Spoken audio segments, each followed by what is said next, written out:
Hey guys, before we get into the video, I just want to let you know that the Awaken Family Podcast is here to address the issues that you guys are going through as parents right now.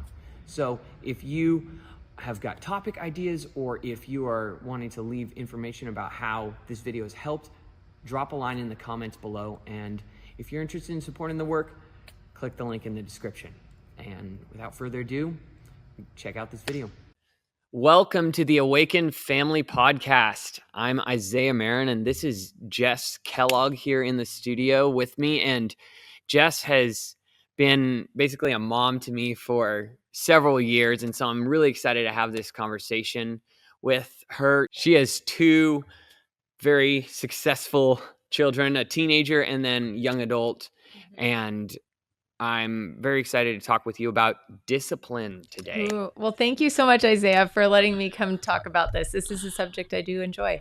And one which I know many people are very interested in. You told me off camera that your favorite Bible verse on discipline is Proverbs 22:6. Yeah. What does that say? It says to train up a child in the way they should go, and when they are old, they will not depart from it. I love this because a lot of people think about discipline as a strong reaction to bad behavior. But really, when you think about raising your children, you want to train them. And discipline is a part of that training, but it shouldn't necessarily be the focus. The focus is training your child in the way they should go.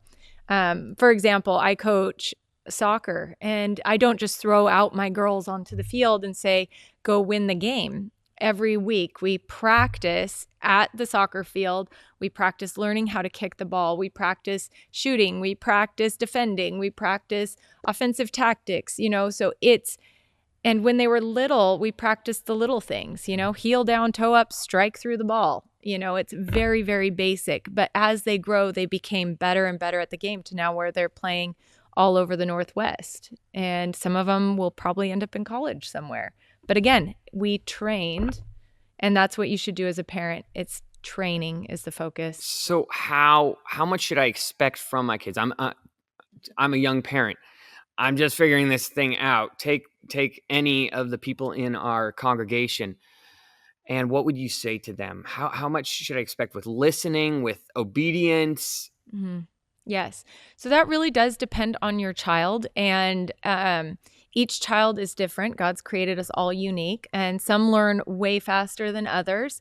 And so it is something that you have to judge per child. But at the same time, I would always expect a little more than what you think they're capable of.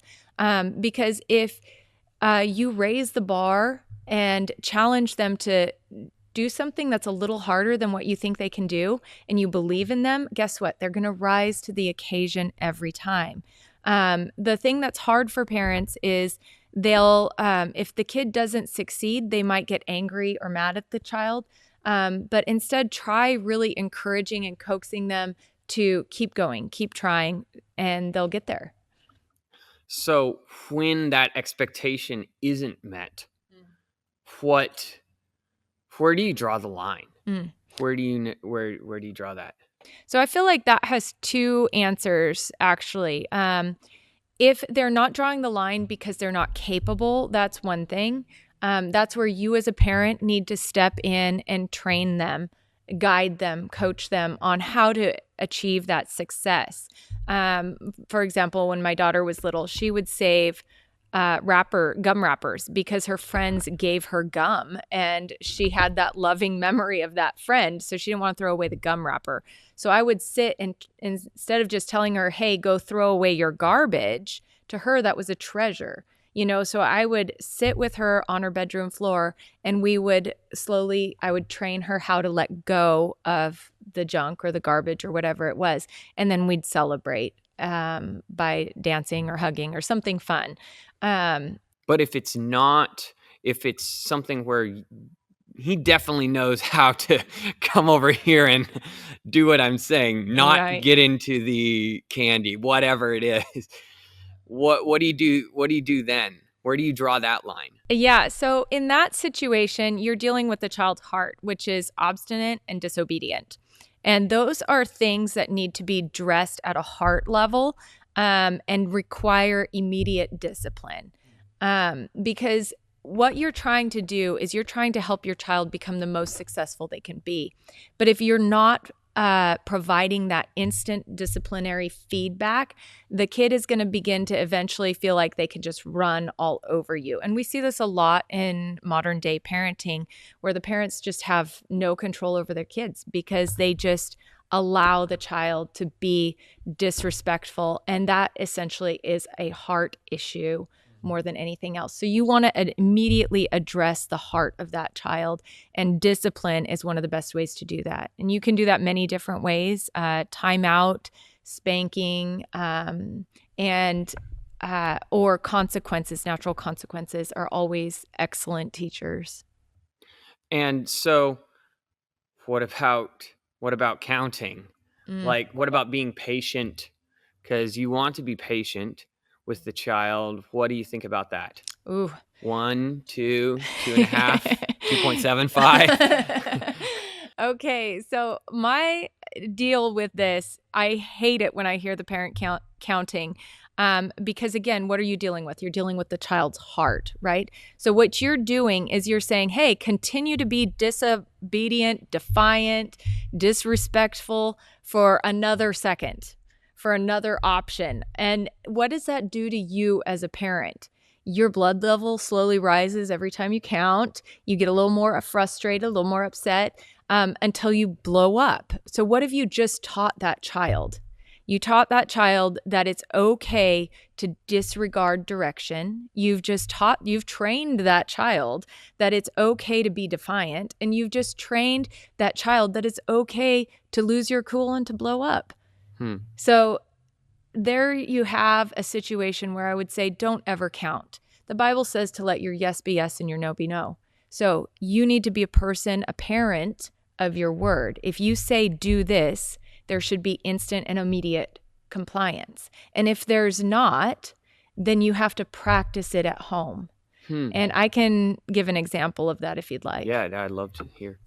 So I was helping one of my friends train her daughter, because she kept getting into the knife drawer and the scissor drawer. And those are sharp objects. She's only 2. But she wouldn't necessarily get into all the other drawers, just that drawer. And so we set out a knife or a pair of scissors on the floor and gave the command, don't touch. And she was playing, and she went up and went to grab the scissors. And we just flicked her on the hand and said, don't touch. And she screamed and got all hysterical. So we set her, instead of consoling a child in that situation, because you just provided immediate feedback for a dangerous situation, right? That's not a bad thing. That's a good thing. And then we sat her on a timeout chair and said, when you're done crying, you may get down. And so she stopped crying. What was the first thing she went and did? Ran to grab those scissors. And so again, flick on the hand, don't touch the scissors. We left them where they were. Started crying again, set her in the timeout chair. When you're done crying, you can get down. She got up again, went straight for the scissors. And as she reached the 3rd time, I gave the same command, don't touch the scissors. And she immediately stopped. She froze in mid thought. And she's only 1.5, maybe 2 years old, but she understood, don't touch the scissors. So often we consider our kids not smart enough to understand, but they do. They totally understand.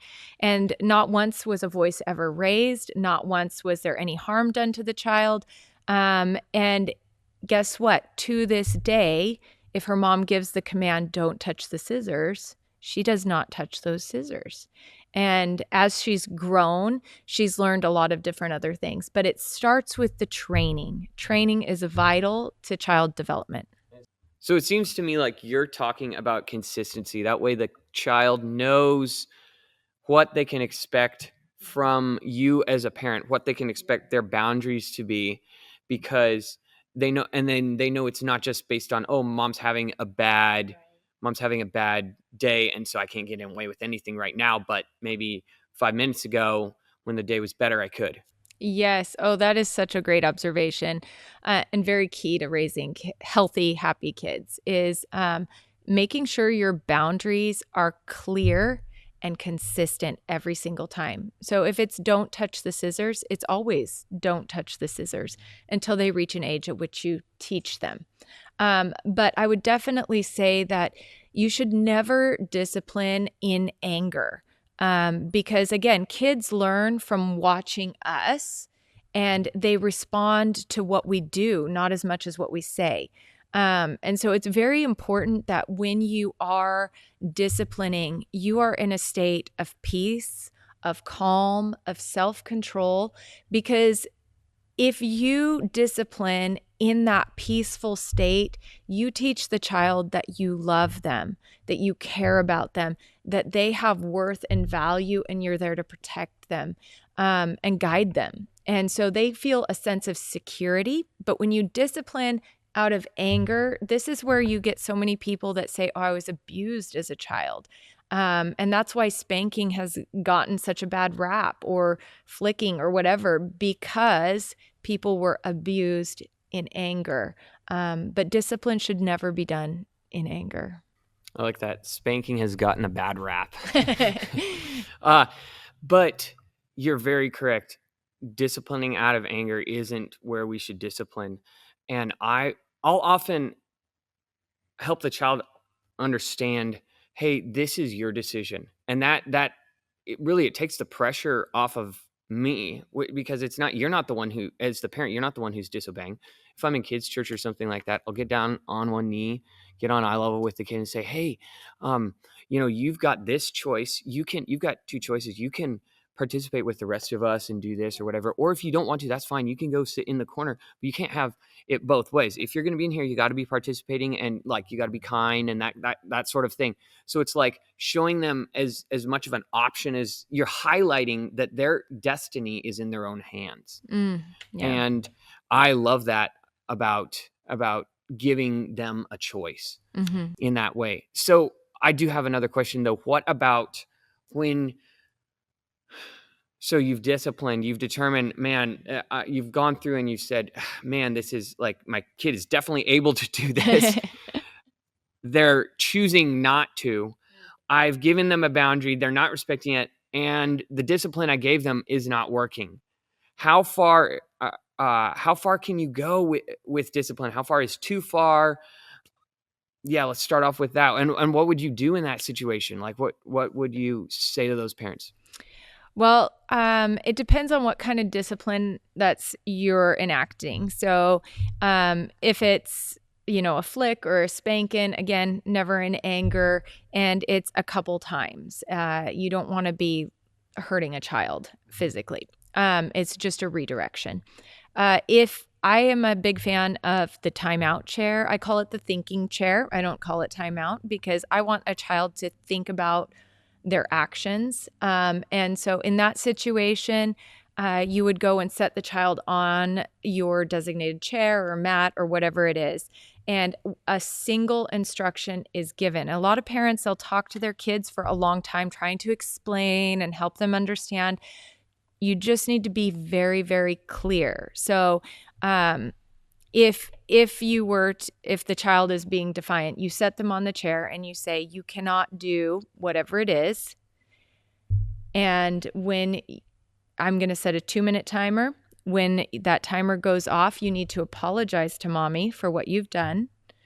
And then we'll go try again. So that's a key thing is, again, we're training, right?